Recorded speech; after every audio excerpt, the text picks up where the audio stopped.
नमस्कार शेतकरी मित्रांनो, स्वागत आहे तुमचं आपल्या शेतकरी इन्फोटेक या यूट्यूब चॅनलवर। शेतकरी मित्रांनो, महाराष्ट्र शासनामार्फत लवकरच शक्तिपीठ महामार्गाचे भूमिपूजन करण्यात येत असून हा महामार्ग महाराष्ट्र राज्यातील 12 जिल्ह्यांमधून जाणार आहे। 802 किलोमीटर लांबीचा शक्तिपीठ महामार्ग वर्धा जिल्ह्यातून सुद्धा जात आहे। यामध्ये वर्धा जिल्ह्यातील वर्धा आणि देवळी या तालुक्यांचा समावेश असून वर्धा जिल्ह्यातील देवळी आणि वर्धा या तालुक्यातून शक्तिपीठ महामार्ग जाणार आहे। यामध्ये देवळी तालुक्यातील तसेच वर्धा तालुक्यातील सुद्धा अनेक गावाचा समावेश असून लवकरच या शेतकऱ्याकडून भूमी संपादन करण्यात येणार आहे। याबद्दलची माहिती आपण आजच्या व्हिडिओमध्ये घेणार आहोत। महाराष्ट्र शासनामार्फत बांधण्यात आलेल्या समृद्धी महामार्गाच्या यशानंतर आता महाराष्ट्रातील अनेक देवस्थानांना जोडण्यासाठी शक्तिपीठ महामार्गाची घोषणा करण्यात आली आहे।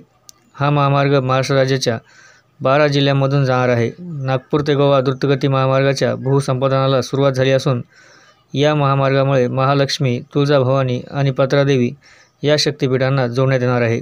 यामुळे आता तुळजापूर, माहूर, अंबेजोगाई, औंढा नागनाथ, परळी वैजनाथ, गुरु गोविंद सिंग गुरुद्वारा नांदेड, पंढरपूर, कारंजा, अक्कलकोट, गंगापूर आणि औदुंबर या तीर्थक्षेत्रांना या महामार्गाच्या माध्यमातून जोडण्यात येणार आहे। मित्रांनो, या महामार्गाच्या उभारणीसाठी 86,000 कोटी रुपयांचा खर्च अपेक्षित आहे। सन 2029 मध्ये हा महामार्ग पूर्ण होणार आहे।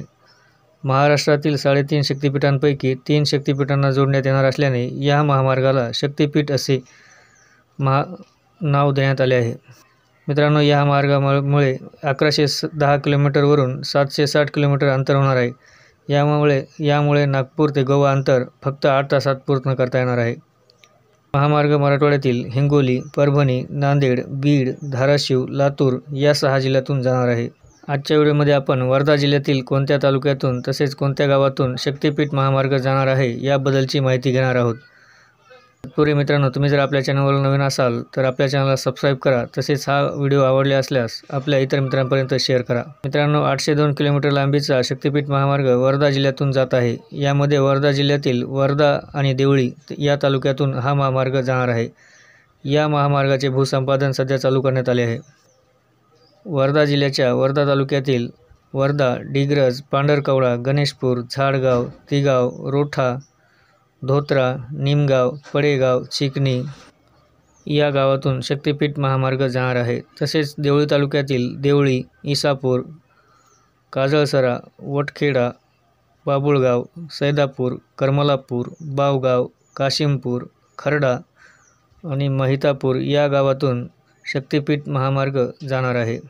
याबद्दलचा अधिकृत शासन निर्णय काढला गेला असून लवकरच शेतकऱ्यांना योग्य मोबदला देऊन या गावातील शेतकऱ्यांच्या भूमी संपादन करण्यात येणार आहे। तसेच मित्रांनो, हा महामार्ग वर्धा, यवतमाळ, नांदेड, हिंगोली, परभणी, बीड, लातूर, उस्मानाबाद, सोलापूर, सांगली, कोल्हापूर आणि सिंधुदुर्ग या महाराष्ट्रातील जिल्ह्यातून जाणार आहे। या महामार्गाला समृद्धी महामार्गाच्या धर्तीवर शेतीची किंमत द्यावी अशी मागणी शेतकऱ्यांमार्फत केली जात आहे।